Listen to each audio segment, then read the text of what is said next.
Chantelise, A Tale of Two Sisters, is what we call doujin soft. If you don't know what that means, doujin is a term used to describe self-published works in Japan. It's often seen as a region-specific synonym for indie, but that's a pretty broad label covering anything from Napoleon Dynamite to that video of two white kids LARPing as Kingdom Hearts characters in a parking lot.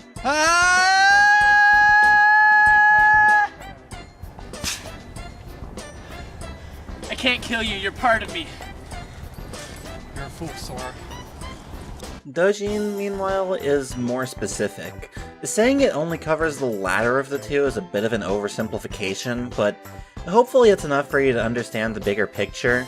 The cultural idea of a doujin soft developer is that of an amateur and/or hobbyist, sharing product not so much to make a living or anything like that, but simply to share in the joy of art. That's also an oversimplification. In fact, several professional mangaka do doujin works on the side. Whatever, you get the idea. But as you might expect, the predominantly amateur, unbacked hobbyists making up the doujin software scene don't exactly have a big footprint in the English-speaking world, and many of them never really intended to.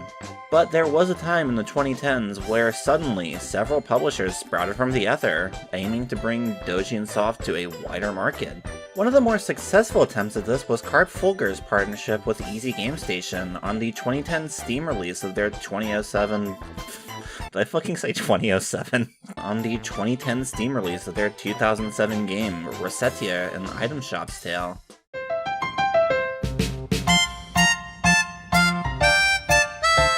One part business management, the other a roguelike dungeon crawler. Resetia's unique concept and appealing presentation gave it positive word of mouth amongst the doujin soft audience, which led it to the attention of Andrew Dice and Robin Light Williams, a couple friends that met on the Something Awful forums and later became the localization team, Carp Fulgur.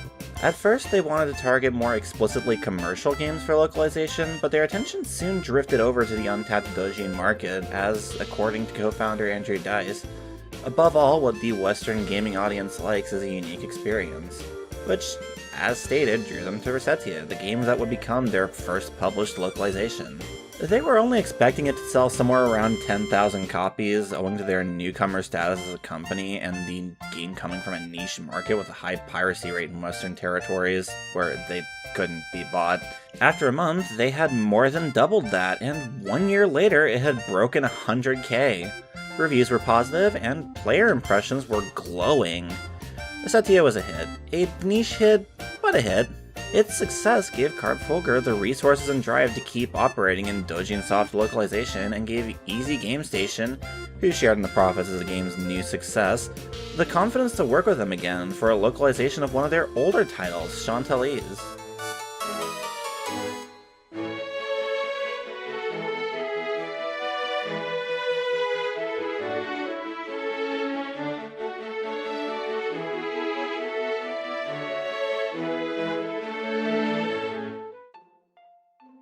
その夜の記憶は曖昧。もしかして夢なんじゃないかなとさえ思える。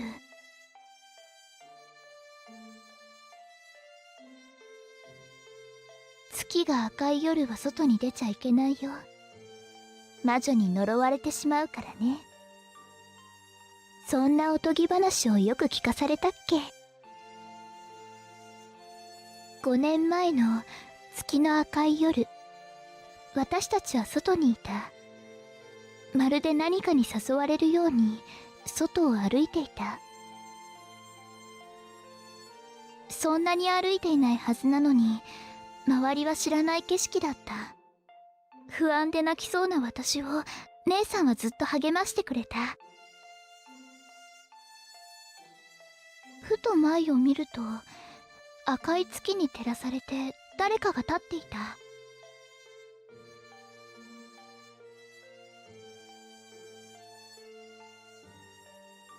誰なのか確かめようとして目を凝らすと、月の光はそれを遮るかのようにより強く輝き出した。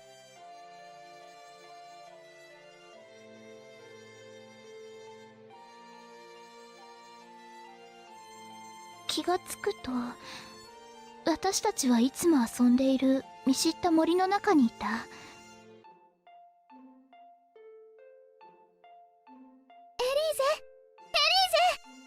私を呼ぶ姉さんの声がする。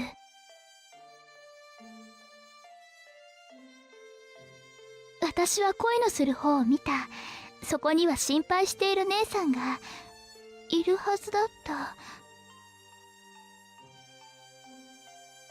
透明で光る羽、小さな体、可愛らしいフェアリーがそこにいた。これが魔女の呪いなのかな。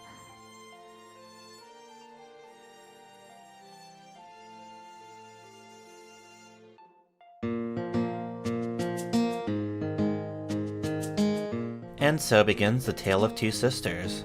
Chanté, the older of the two, has taken the form of a fairy as part of a witch's curse, leading her and her younger sister, the still human Elise, to travel the world looking for a way to break the curse. The two of them have something of a Banjo-Kazooie dynamic going on, although the banjo of this dynamic is the second name listed for some reason, which made reading the dialogue a little confusing, but you get used to it after a bit.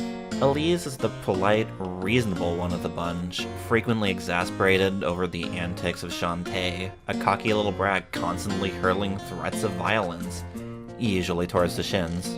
Today is a day just like any other for these two, until they hear a woman scream nearby. After taking care of the slimes threatening her, she introduces herself as Ira, and offers to treat us to dinner for helping her. She seems nice. Kind of an archetypal, nice older lady character, besides being seemingly only like 20 or so. Soft-spoken, runs a shop in the nearby town, and seemingly quite good at cooking, albeit with a taste for the, strange. Holy granola! While they're in town, the girls decide to grill the locals, see if they might just happen to know anything about a witch and a curse, maybe some way to fix it even. Predictably, nobody really does, but with a quick check back with Ira, she directs the girls to the town's fortune teller. Of course, at this hour, it's a bit late, so she offers them a place to stay for the night, which they greatly appreciate after spending presumably several years out in the wild. But come the next morning, the fortune teller is away from her post, and the sign she left up gives us her general location at the nearby Terran ruins. With nothing better to do, the girls head over there, and this is where the game begins proper.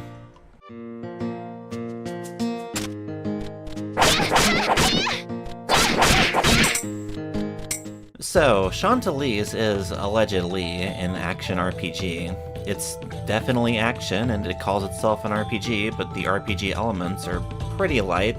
You don't have experience or levels of any variety, and stats are entirely determined by your equipment loadout, which isn't exactly what the average person would think of when they think action RPG, but is itself a decently fun system.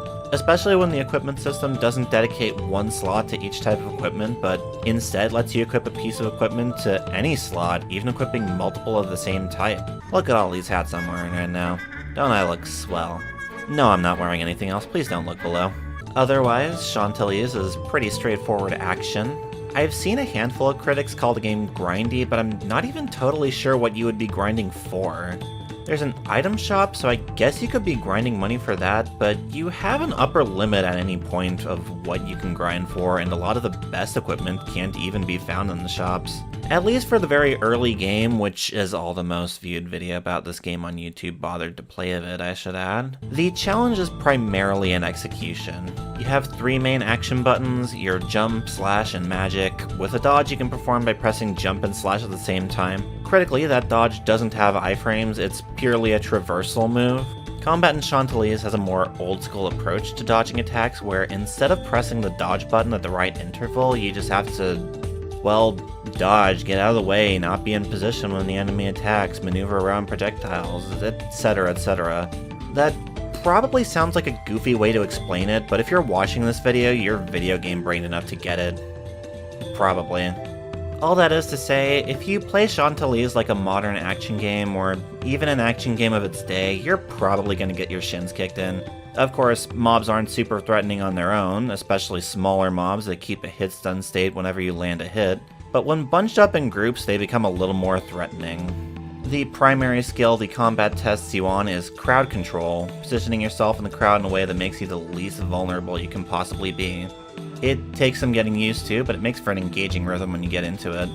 and the enemy variety is high enough that for the game's short runtime, it never feels like you're just doing the same thing over and over. Contrary to the developer's name, however, Chantelise is a pretty tough game.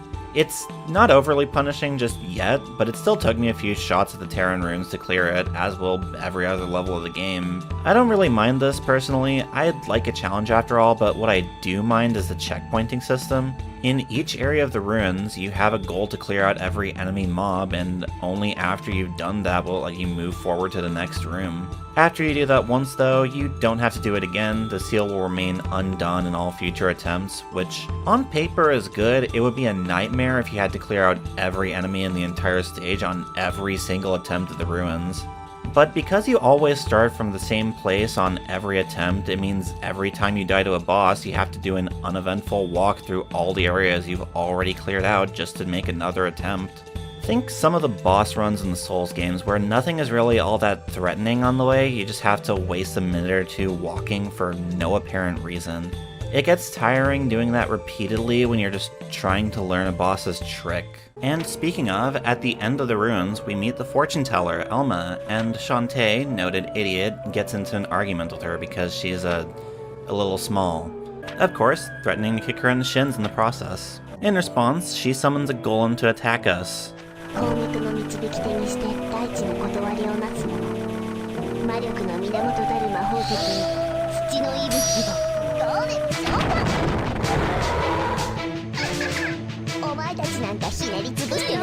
I'll get into these later because this first boss isn't especially representative of most boss fights in this game.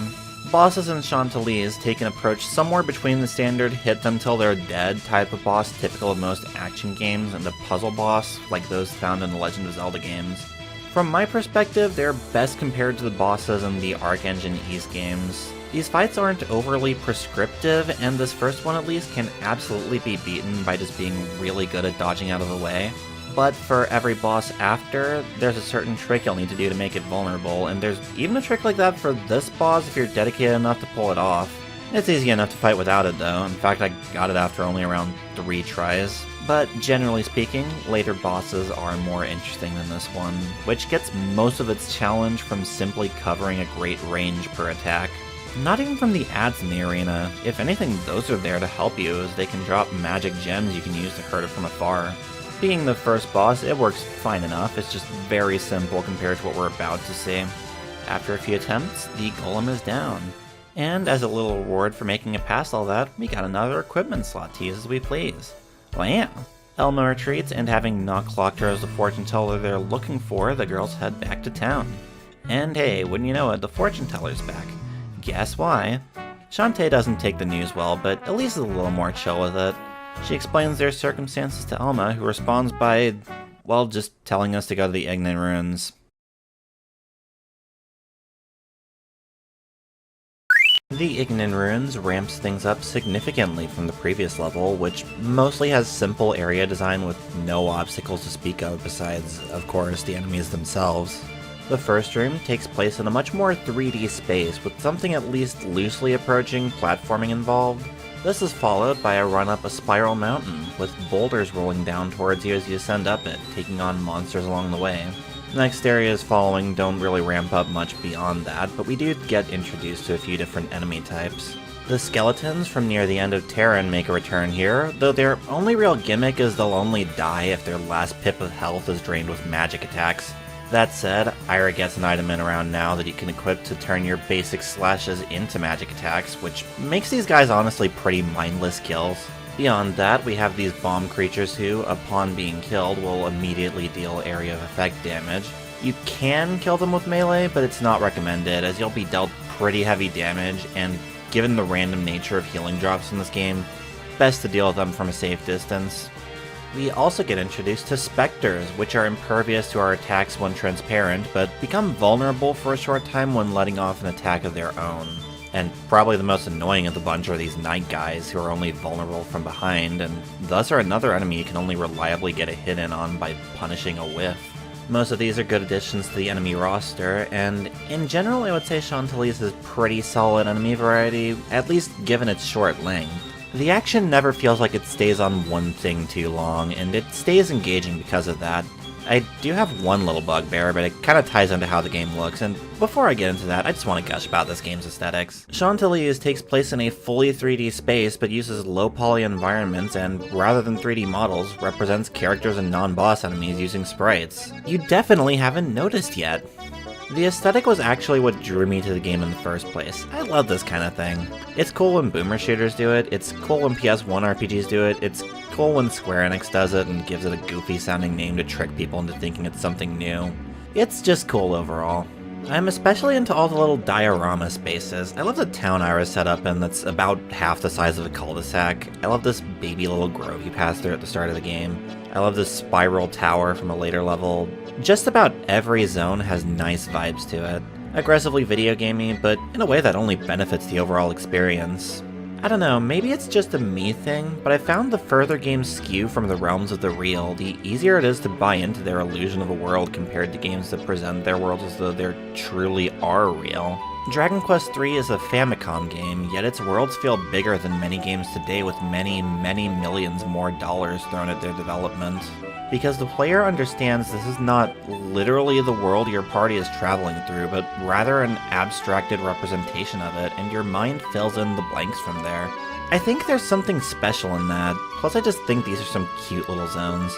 But as early as your first visit to town, where some of the objects making up the world show very obviously bugged transparencies, you start to remember, oh yeah, this is Doujin Soft, and with that comes the Doujin Soft crust. For most of the game, this isn't too bad. I've seen some people report issues with depth perception relating to the 2D characters, but if I'm being honest, I never had an issue with it.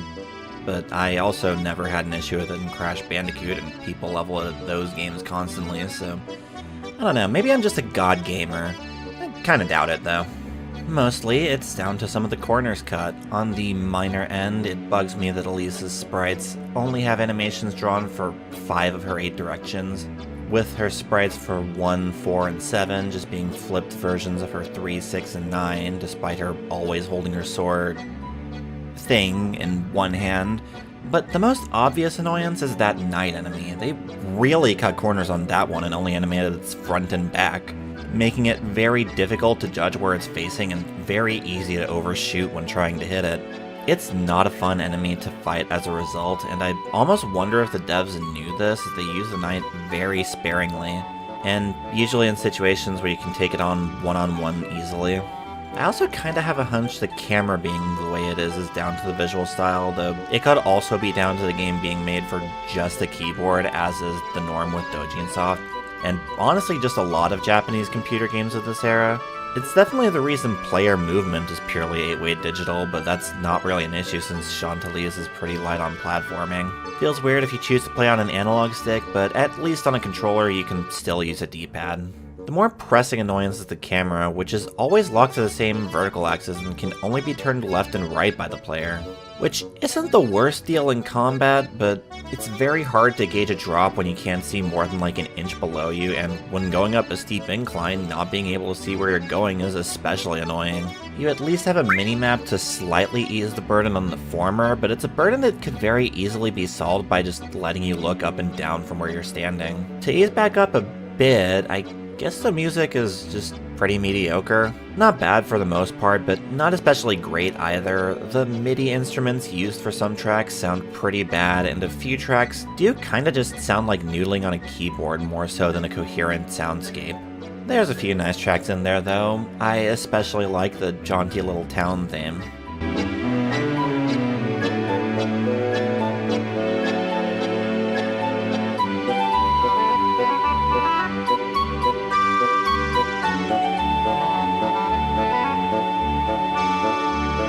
The soundscape in this game can be a bit much though, especially the extremely obnoxious beeping noise when your health is running low.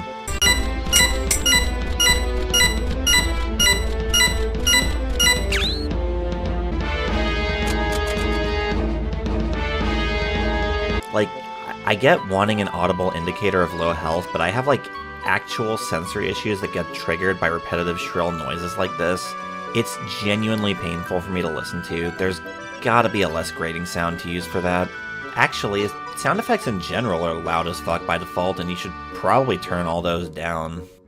After all that, we once again arrive at the end of the ruins and catch a mural on the wall that Chante and Elise have difficulty deciphering, but Elma clocks it immediately as a scene of a swordswoman and a fairy fighting a monster, likely to commemorate an event where this has happened in the past and to warn those passing through not to repeat what transpired before.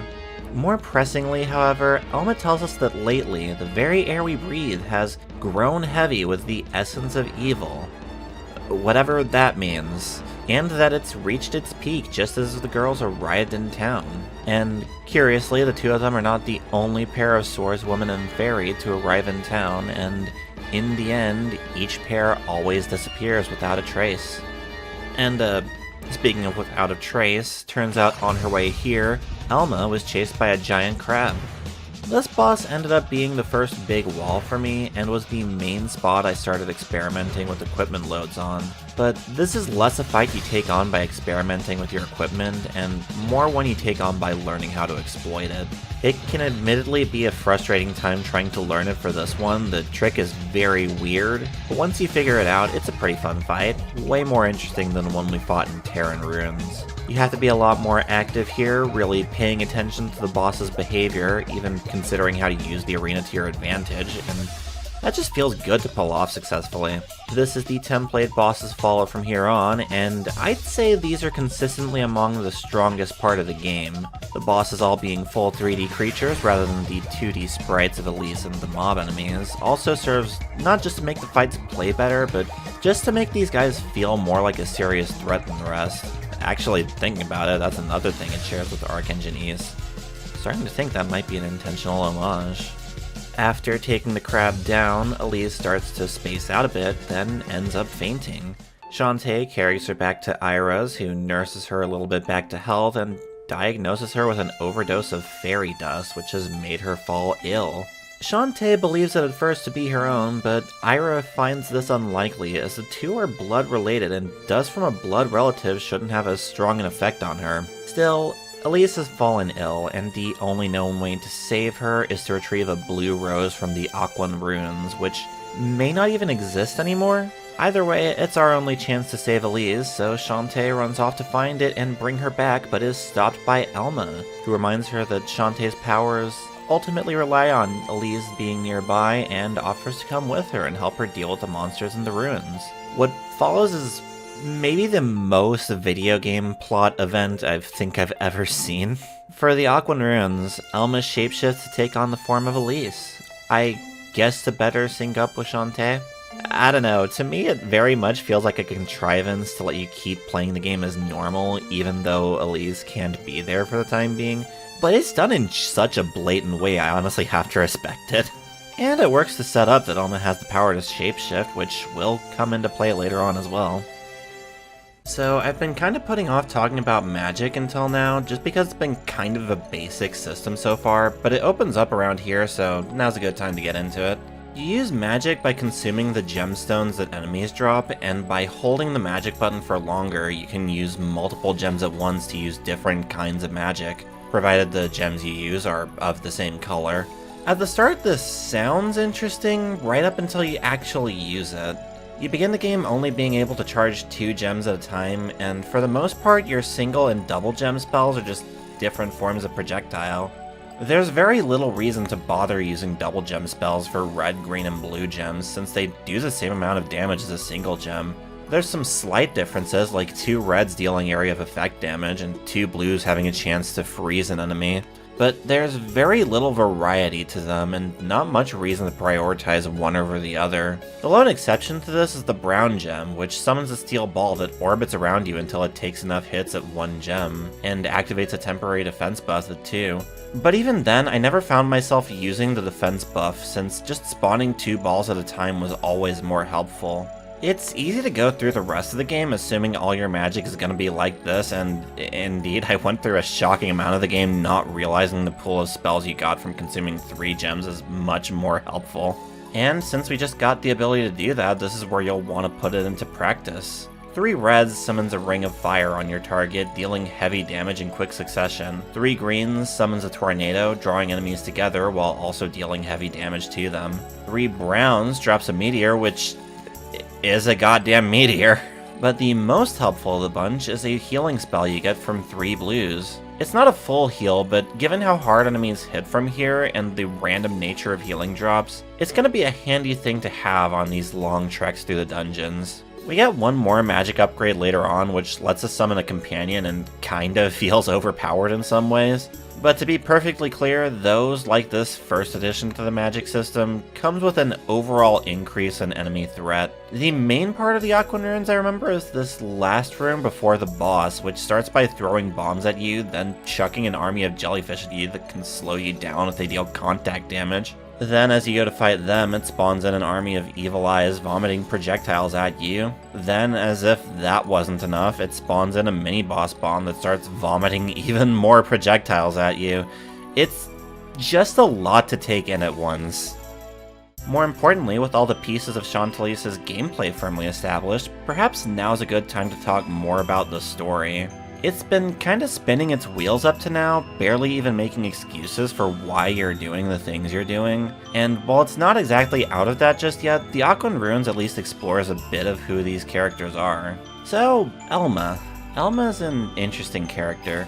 The persona she puts on is the archetypal tiny, snobby genius, and if we're being honest, everyone up to now is pretty much just an archetype of some kind. But Elma's the first character to let slip that there's something she's hiding. She seems to know a little something about fairy dust that we don't, something about memory loss as a side effect of exposure. We're not really sure if she's friend or foe, and the sense of deja vu our girls get from her only further muddies things. Along their trip through the ruins, Elma admits to being somewhat jealous of Shantae's relationship with Elise, prompting Shantae to ask Elma if she's an only child, to which she doesn't remember. Actually, she doesn't remember anything at all from her life prior to moving to the city. But trolling through the ruins of Shantae gives her her own sense of deja vu, leading her to think that perhaps she too once had a sister of her own that she's since forgotten. So seemingly she herself doesn't grasp the whole of what's happening, though she may have known at some point before. But she still clearly knows something. She's acting a little vague about it, but she hints at someone leaving little breadcrumbs around, predicting where our party would travel to next, setting the stage for future events. Thankfully for us, one of those breadcrumbs was the flower we need to cure Elise. This is where Elma and Shantae part ways for the time being, but of course, we'll see her again soon, with Elise in tow this time. That night, Elise has a strange dream where she talks to a woman she's never seen before, one who has done something terrible to Elma, but who assures her that the next pair of sisters to come along will help her and Elma to put a stop to something. Mostly she just implies something bad has happened, she had a hand in it, and repeatedly apologized for being so selfish, but says that it's all for the greater good somehow, and she ends with, "Goodbye, my dear sweet Ira." Wait, Ira?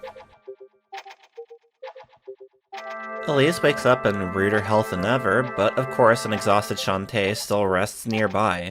After coming back with the flower, Shantae hasn't left Elise's side once. Ira remarks that Elise must be very special to her, and before Ira heads back to work, Elise asks her about the weird dream she just had.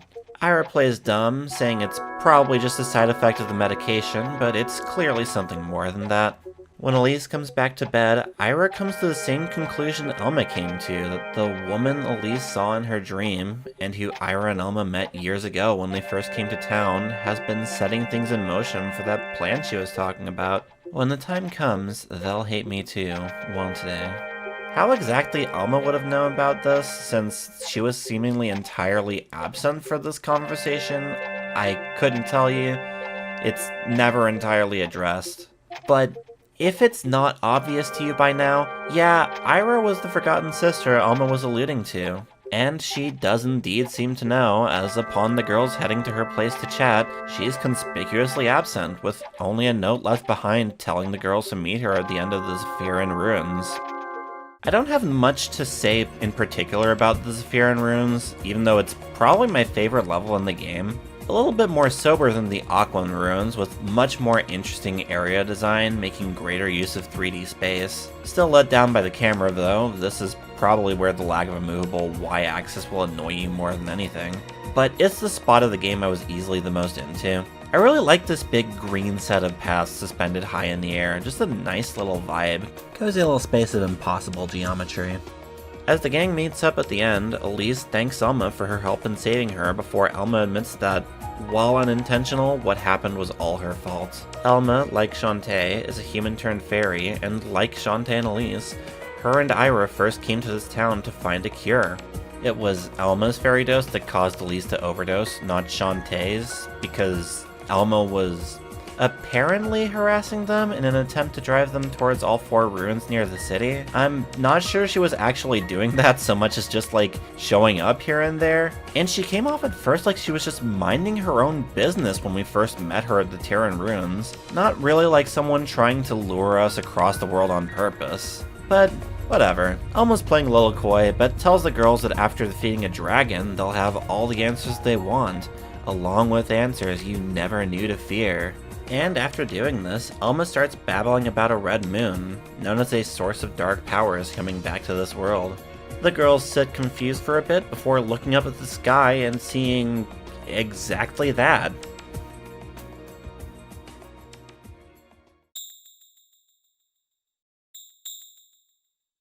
On the night of a similar red moon, a pair of sisters is woken up by the sight. Though their grandmother had warned them to stay inside and go to bed early on the night of the red moon, the elder sister chooses to head out on her own for reasons unclear, leading the worried younger sister to follow her. The elder sister says she felt something calling out to her, but affirms that she'll protect the younger sister no matter what. Cut then to Shantae and Elise, standing on a structure and facing the red moon. Elise remarks that the scene feels familiar somehow, like she's definitely been here before, and she then turns back to see the 2 sisters, who see her as a witch whom the elder sister has to protect the younger sister from. Elise remarks that this is very similar to the events of when Shantae was cursed, except that they were in those sisters' places. As she starts to put 2 and 2 together, Shantae starts making strange noises, then suddenly bursts magic out onto the sisters. Just then, Elise is woken up by Shantae, showing this to once again be a dream, but a dream both of the sisters had. The 2 of them head back to town, but before they do, they spot a castle on some floating land in the sky. In town, they tell Ira about this, but for mysterious reasons she already knows. Well, maybe not so mysterious if you've been paying attention the whole way, which Shantae clearly hasn't, but Elise clocks it instantly. Shantae and Elise were effectively playing the parts of Elma and Ira respectively from several years before. In fact, for this whole journey up to now, that's been the part they've been playing, repeating the journey they took several years before, just as they were the pair that came before them. Similarly, this whole time, Ira has been playing the part of a woman named Fortuna, the woman from Elise's earlier dream, who ran the shop she currently runs at the time of their journey. Ironic, as back then, Ira looked up to her as the kind of woman she wanted to be. Kind, intelligent, and always eager to help out. The castle the girls saw is the Sealed Palace, which houses the source of dark magic. On the night of the red moon, it rises again, and a hero accompanied by a fairy arises to reseal it. Each pair of siblings is chosen by the red moon and brought to the altar Shantae and Elise just saw to transform one of them into a fairy. This has been a cycle for longer than anyone has been alive for, and seemingly will be the fate that befalls our 2 sisters, and likely that new pair of sisters that have just been cursed. But it's late, and Ira and the sisters need their rest for the night, in preparation for the last leg of their journey. Shantae conks out immediately, but Elise and Ira stay up just a little longer to have a little private conversation about Elma. When asked, Ira explains that Elma lost her memories in the first place because Ira had them wiped using a medicine made from fairy dust. The reason being that to fulfill their mission, the fairy of the pair has to use up all their fairy dust, and a fairy that uses all their fairy dust passes away as a result of it. But according to Ira, all you really have to do is run. Nothing compels anyone to stay and fight, and yet they do it anyway, and the result is always the same. The sister-turned-fairy seals the evil presence at the cost of her life, but the cycle continues anyway. Ira just didn't want to lose her sister, let alone for something that feels like an endless murder machine. So she made the choice to erase her memories instead, using medicine Fortuna made from the remaining fairy dust of her own sister. Sure, Elma would effectively no longer be her sister, nor would she even really be the same person Ira once knew, but she would still be alive in some form or another, and I guess that's better than nothing. And she still has some amount of the fairy dust, which she hands to Elise, letting her choose to use it on Shantae, if she so desires. But she chooses not to, instead facing destiny, even if it means losing her sister. But instead of just sealing the palace, their plan is simply to take on the source of evil directly, hopefully ending the cycle for good. Which leads us into the final leg of the game, but before we get into that, let's talk about what all we just witnessed. Because Chantelise's story is a little messy. I don't want to say bad, but it's extremely backloaded, having effectively nothing going on at the beginning and only slowly alluding to the big picture until right at the end. At which point it just dumps a bunch of exposition on you all at once in a kind of awkward way. The actual events happening are largely just the player being given directions, or at least some reason to go to one of the ruins, going there and fighting a boss. It works fine enough given that story isn't necessarily the draw, but it does feel weird when you're only introduced to your first villain and the central conflict of the game in the final act. I'm also just a little confused about Ira's proposal to Elise. We don't have all the details yet, but to explain the extent of what happened on the last Red Moon, Ira didn't play hooky as you may be led to believe. She went to seal the palace with Fortuna, and Fortuna sacrificed her own life energy to seal it in Elma's place so that the next swordswoman would be able to fight with two fairies and stand a chance at breaking the cycle. That much at least makes sense, or at least will make sense in a matter of time, but how does erasing Shantae's memories fit into this? Actually, it appears Fortuna didn't tell anyone about her plans, which just raises more questions. Like, why didn't she tell Ira? Why did Elma's memories need to be erased entirely? Wouldn't it make more sense to inform them of their parts in the future so they aren't just left to guess? If even one thing deviated from Fortuna's script, the entire thing would fall apart, yet she somehow accurately predicted the exact chain of events two girls she barely knew and two other girls she wouldn't ever know would follow enough to be able to manipulate it, and never thought to just tell them what parts they were to play. Also, not to beat on this too hard, but how does Elma even know to suspect this when she wasn't present for Ira's conversation with Fortuna?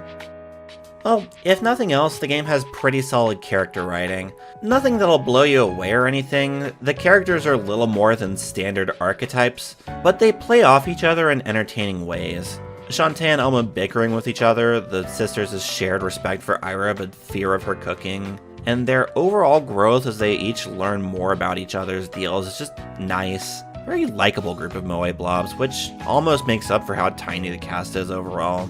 Also, I like how Ira playing the part of a friendly and considerate older lady is ultimately just her copying the woman she admired. Even seems to have modeled her own appearance after her. It's a small touch, but it makes her at least a little more than the generic moe blob she comes off as at first. Makes you wonder what she was like before Fortuna, and gives a bit of a different ring to her strange dishes. Almost a sort of melancholy one, as though she doesn't really have a passion for cooking, and just does it because that's what the woman she admires did.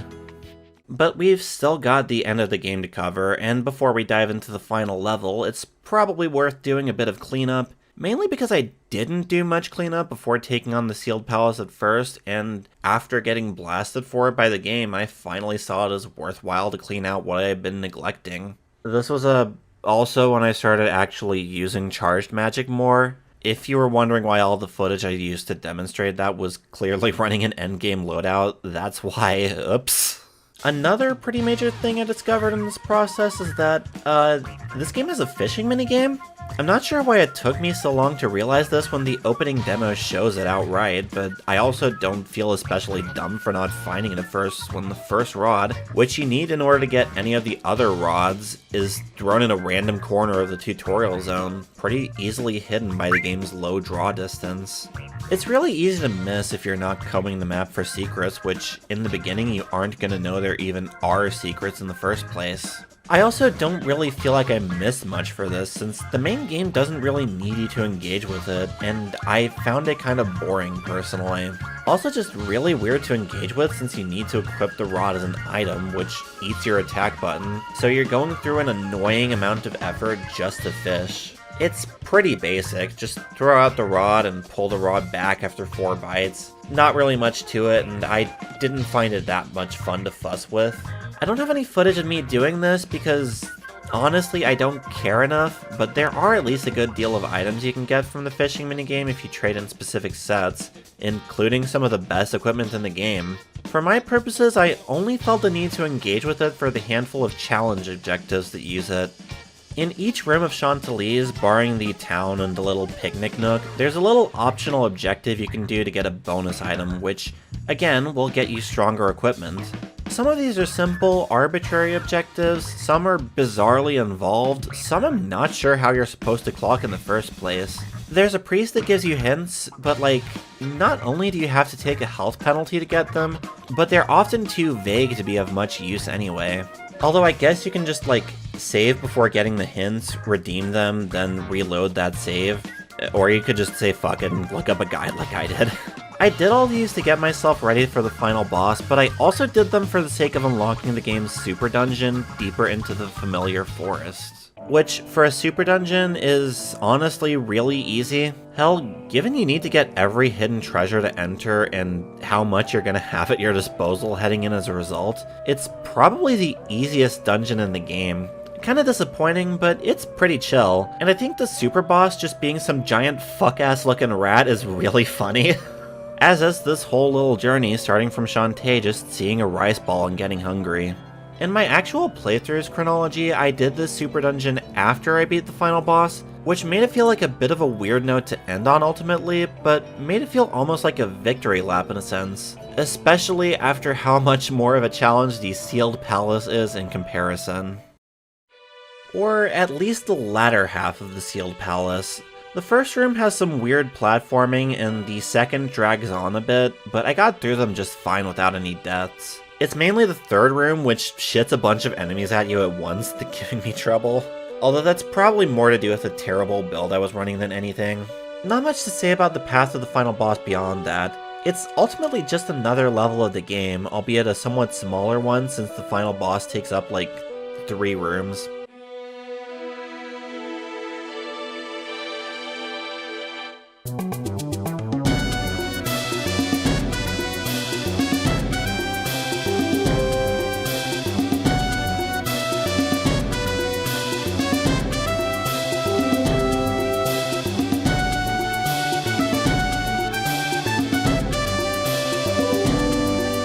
The first phase of the final boss is against a shadow clone of Elise, which honestly feels harder at first than it actually is. Gems litter the ground during this fight, and repeatedly charging 4 water gems to keep up healing while freezing the boss makes the fight a cinch, just one that takes a while. You can tank damage with little worry during this phase, so long as you're not completely no-braining it. But it does a good job prepping you for the next phase, and as the only fight against a mostly equal competitor, it's pretty fun. Always like this breed of fight, and even if the enemy AI isn't as strong as, say, the Virgil fights in the Devil May Cry games, it still feels good to fight an enemy with largely the same kit as you. After defeating the Shadow of Elise, the Archdevil's true form comes out, leaving Shantae frustrated, Elise worried that if she keeps fighting, her sister will die, and Ira to come in, ready to make the same sacrifice Fortuna did. The sisters protest, but Ira insists that this is her part to play, and that Shantae and Elise have already played theirs in giving everyone hope. Whatever that's supposed to mean. But just as she starts to chant, Elma comes in and explains that she's figured out Fortuna's plan. As yes, one fairy wasn't enough to stop the Archdevil entirely, but a swordswoman who has built up an immunity to fairy dust like Elise has, and has access to Tooth Fairies, stands a much greater chance. That's why Fortuna sacrificed herself to save Elma, and that's why she left the blue rose for Elise. For this next phase, Elma takes Shantae's spot, and this is where I'd say the fight really gets hard. Though with the right loadout, it can be made much more doable. The boss is fully shielded, at least on its main body, but the shield can be taken down by summoning a spirit. but you're gonna want to take down its arms before taking the shield down so you don't have as much resistance while wailing on it before the shield comes back up. Your biggest issue with this phase is just gonna be the chaos of everything coming for you as you try to build up magic. After that's done, it's time for one last phase. No special tricks to this one. Chantay comes back in the fray, building up balls of magic for Elise to launch at the Archdevil. All you're ultimately doing here is building up magic, dodging out of the way, and striking when you have an opening. But it puts you in a flow state that really makes it feel like a big finale to what you've been going through up to now. Finally landing that last hit felt great. I actually screamed in real life. This fight took me a good many attempts, and while it would have taken me less if I had been playing smarter beforehand, I feel like the experience I had with this fight made me appreciate it all the more, even despite the frustrations apparent with retrying fights in this game. Building myself up again, really learning the game's language, and then finally actually beating the fight just feels good, in addition to the fight itself being arguably the strongest part of the game. Damn good note to end on. Shame about the penis music playing during it, though.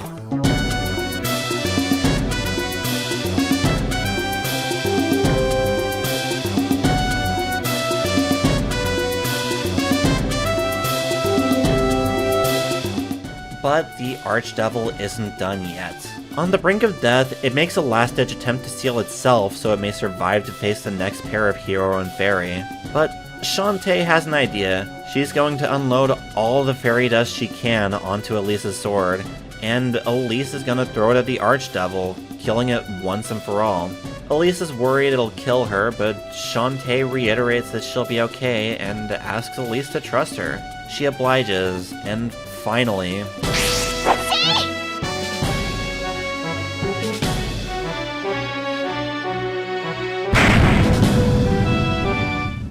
the Archdevil is no more. What follows is a bittersweet moment of mourning. The cycle has finally been broken, nobody will ever have to suffer again, and yet Chantay didn't make it. Elma and Ira grieve for her, but Elise tries to remain hopeful. She can't really be gone after all, she made a promise, and Chantay hasn't lied to her so far. Of course, even Elise can't seem to fool herself. But... wait, does she even need to? The bottle of medicine Ira gave Elise is found at the altar. Elise remarks that Chantay asked to hang on to it before noticing it's... empty? Oh, clever girl. Turns out Chantay survived after all. True to the end, Chantay has yet to break a promise made.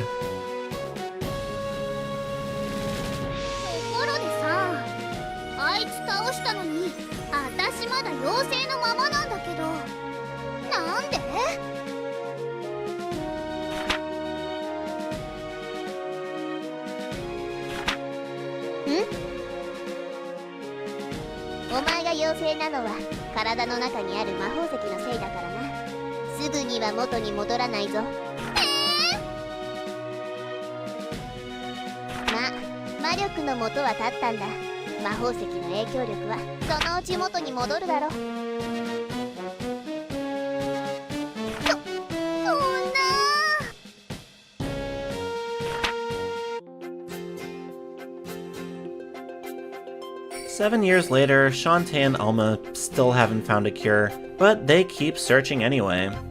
They're still with us, at least.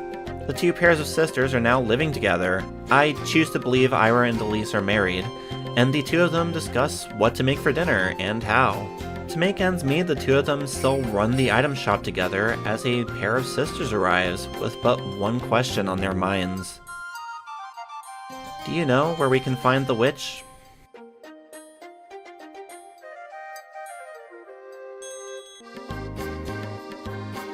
And that's Chantelise.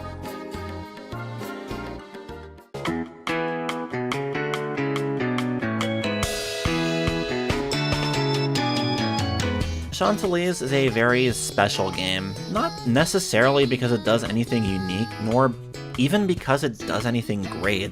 It's rough around the edges, sometimes haphazard in its construction, and it screams of a budget so low the song that plays over the credits sounds like it was recorded through a McDonald's drive-thru.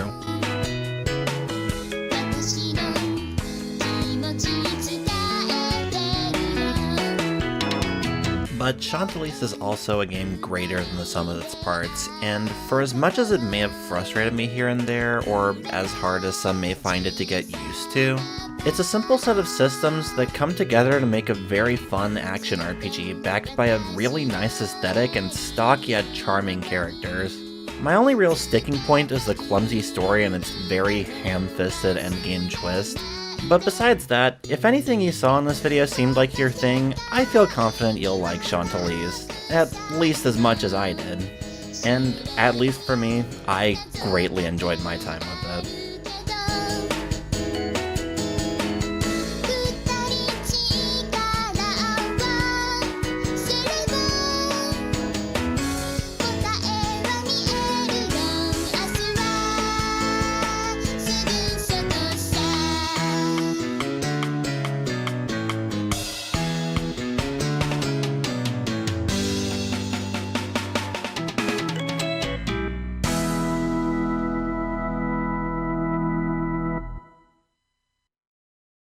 Hey, I had the script for this finished months ago, and then things got in the way, and I'm only just now finished with it. Yeah, I'd rather not get into the specifics. Basically, just like stuff happened in my life that kind of made it hard to focus on this.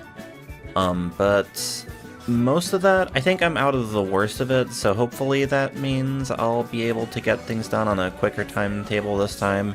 At the very least, it didn't take like fucking 8 months between starting and finishing this like it did for the Galleon video. So I'm gonna take that as a little victory.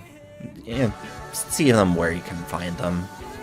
Well, especially because, like, I don't know, like, it's weird, like, getting to the point where you're, like, happy with what you're doing, like, you can look at what you've made and be like, yeah, I made that, that's really cool. I think that's a good video. It's like, you'd think that would be, like, just a straight confidence booster, make it very easy to, like, keep going, doing the thing you're doing. I think my brain is built wrong, because for me, it just made me, like, really overthink, like, everything I do after. Like, that happened with the Malice video, like, I'm still pretty proud of that video. So it made me really overthink the Galleon video, and now the Galleon video, I'm really happy with how that turned out, so it's making me overthink this one, and I'm like, oh, what if, like, I really need to stop doing that. Anyway, next video should hopefully be, like, much sooner. I don't have, like, an ETA, but I've actually got some amount of work done on it already. And I already know it's going to be a much shorter video than this one. So hopefully that will be out before the end of the year, but no guarantees. But hopefully. I want to say I should be able to do it.